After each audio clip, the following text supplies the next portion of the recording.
문창극 국무총리 후보자 임명동의안의 국회 제출이 일단 연기됐습니다. 친박 좌장인 서청원 의원마저 사실상 사퇴를 촉구하고 나서면서 묘한 기류가 흐르고 있습니다.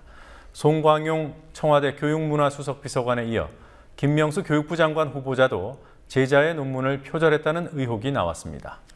박상은 새누리당 의원의 현금 도난 사건에 관한 의혹도 눈덩이처럼 커지고 있습니다. 국회 나가 있는 중계 카메라 연결합니다. 곽과 PD. 문창극 국무총리 후보자 임명동의안 오늘도 제출이 안 되고 나니까 사퇴설까지 흘러나오고 있습니다. 어떤 사정이 있었던 겁니까? 네, 오늘 5시까지 제출될 예정이었던 문창극 총리 후보자의 임명 동의안과 인사청문 요청서가 아직까지 국회에 제출되지 않았습니다. 박근혜 대통령의 중앙아시아 순방 일정이 지연되면서 임명 동의안 제가가 늦어지고 있다는 게 청와대의 설명입니다. 하지만 친박 좌장격인 서청원 의원이 오늘 문 후보자 사퇴를 촉구하는 등 상황을 보면서 박근혜 대통령이 막판 고심을 하고 있다는 관측도 나오고 있습니다. 다만 문 후보자의 인사청문회 준비단은 밤 10시까지 청와대의 신호를 기다려 제출하는 게 목표라고 말했습니다. 오늘 저녁 7시 퇴근길에 문 후보자는 기자들에게 현재까지 사퇴 생각이 없다고 말했습니다. 문창극 후보자에 대한 새누리당 당권 주자들의 반응이 다소 의외로 나왔더군요. 한 명 한 명 전해주시죠. 네. 당초 청문회에서 해명 기회를 주자는 입장이었던 서청원 의원이 오늘 긴급 기자회견을 열어 문 후보자 스스로 언행에 대한 국민의 뜻을 헤아리고 심각한 자기 성찰을 해야 된다. 국민을 위한 길이 무엇인가를 잘 판단해야 된다고 말했습니다. 자진 사퇴를 사실상 주문하는 말이었습니다. 반면 경쟁자인 김무성 의원은 여론은 굉장히 안 좋은 게 사실이라면서도 그렇지만 대통령의 입장도 소중하다고 박 대통령을 옹호했습니다. 이인재 의원의 경우엔 별도의 입장을 내지 않았습니다. 지난 일요일 예정됐던 사퇴 촉구 기자회견을 연기하면서 한 발 물러선 태도를 유지하겠다는 뜻으로 풀이됩니다. 이처럼 당권 주자들의 입장 차이는 약점 보완 전략이란 해석이 나옵니다. 친박 좌장이지만 일반 여론의 지지가 약한 서청원 의원은 여론에 따라 문 후보자를 비판하는 반면 김무성 의원은 박심 부분에서의 상대적인 약점을 보완하기 위해 대통령 감싸기를 한다는 분석입니다. 한편에서는 박 대통령 귀국 후 서청원 의원의 제안에 따라 문 후보를 낙마시키는 시나리오에 대한 서 의원이 군부를 뗐다는 해석도 나오고 있습니다. 네. 자, 당권 주자들 말고 새누리당 내부 분위기는 어떻습니까? 네, 김성태 의원은 오늘 라디오 인터뷰에서 정면 돌파할 걸 해야지라며 문 후보자 임명 동의안을 강행하려는 박 대통령을 정면 비판했습니다. 한편 이완구 원내대표는 반대 의견을 밝혀온 새누리당 초선 의원들을 설득하려 했지만 실패했습니다. 이 원내대표는 오전 초선 비례대표 모임 약지 25회 정례 모임을 찾아 각자의 판단과 입장과 정치적 견해를 존중한다면서도 우리는 정당이란 하나의 결사체에 몸담아 있다며 당론에 따라줄 것을 주문했습니다. 그러나 김상민 의원은 문 후보자의 사과를 바라는 게 아니라 왜 계속해서 이런 반복적인 총리 인선 실패가 나는지를 지적하는 것이라며 이 원내대표의 설득을 거부했습니다.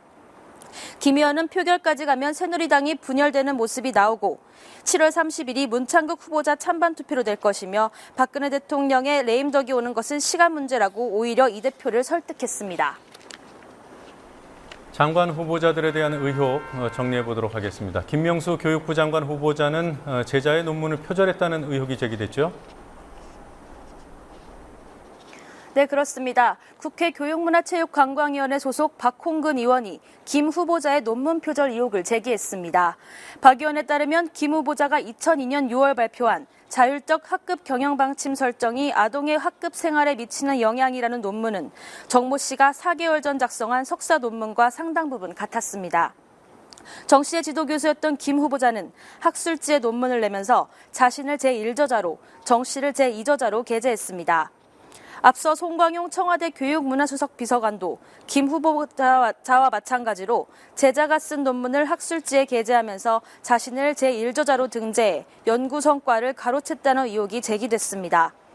박홍근 의원은 교육 행정을 책임지는 사람들일수록 더 엄격한 도덕적 잣대를 들이대야 한다고 말했습니다. 박 의원의 말 들어보시겠습니다.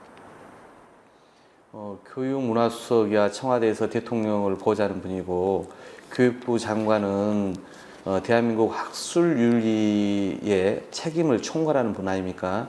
거기다 이번엔 또 사회부총리를 또 겸직하게 돼 있어요. 그러니까 그 누구보다 그런 윤리 문제나 학술에 있어서의 엄격한 자기 잣대를 들이대어야 될 사람이거든요.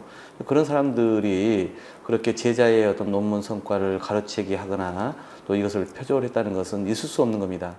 논문 표절이라고 하는 그런 어떤 부당한, 부도덕한 그런 행위에 대해서 명확히 규명하고 책임을 물어야 되는 것뿐만 아니라 그런 어떤 교육 행정에 있어서 이 독식 구조가 과연 대한민국 교육의 미래에 바람직한 건지 이 두 부분을 살펴볼 수밖에 없고요. 저는 뭐 인사청문회 전이라도 이런 논문 문제에 대해서는 뭐 우리가 용납할 수 없기 때문에 자기가 책임을 지고 물러서는 게 맞지 않을까 싶습니다. 새누리당 박상은 의원이 도난당했다고 주장하는 현금 돈 뭉치 사건. 단순 도난 사건이 아니라는 정황이 나오고 있더군요. 사건 개요부터 정리해 볼까요? 네, 박상은 의원은 선주협회의 집중적인 로비 대상이었고 세월호 참사 후 인천지검의 해운비리 내사자 명단에 올라 있었습니다. 박 의원이 지난 11일 자신의 차에서 2천만 원을 도난당했다고 경찰에 신고하면서 의혹이 불거졌습니다. 그렇지만 용의자로 지목된 박 의원의 운전기사는 검찰에 현금과 서류를 제출하면서 그 돈이 불법 정치자금이라고 주장하고 있습니다. 인천지검은 돈의 액수도 2천만 원이 아닌 3천만 원이라고 밝혔습니다. 박 의원은 변호사 비용이라고 해명하고 있지만 검찰은 박 의원이 도난당한 액수조차 모른다는 점으로 볼 때 불법 정치자금일 개연성이 높다고 보고 수사에 착수했습니다. 핵심은 어디에서 온 자금이냐는 점입니다. 만약 세월호 참사와 관련된 로비 자금일 경우 박 의원 본인만의 문제에 그치지 않고 새누리당 전체에 심각한 타격을 줄 수 있습니다. 한편 인천지검은 그제 박 의원 아들의 서울 자택을 압수수색하는 과정에서 일본 엔화와 미국 달러화까지 포함된 수억 원의 현금 뭉치를 발견한 것으로 전해지고 있습니다. 네, 새누리당에서 박상은 의원을 제명한다거나 혹은 윤리위에 회부할 계획 있는 겁니까? 현재로서는 없습니다. 새누리당 중앙윤리위원장을 맡고 있는 경대수 의원은 박 의원 본인이 혐의를 부인하고 있고 발견된 현금에 대해서도 다 근거가 있다고 하니 지켜봐야 한다며 당 차원에서 결정된 바는 없다고 말했습니다.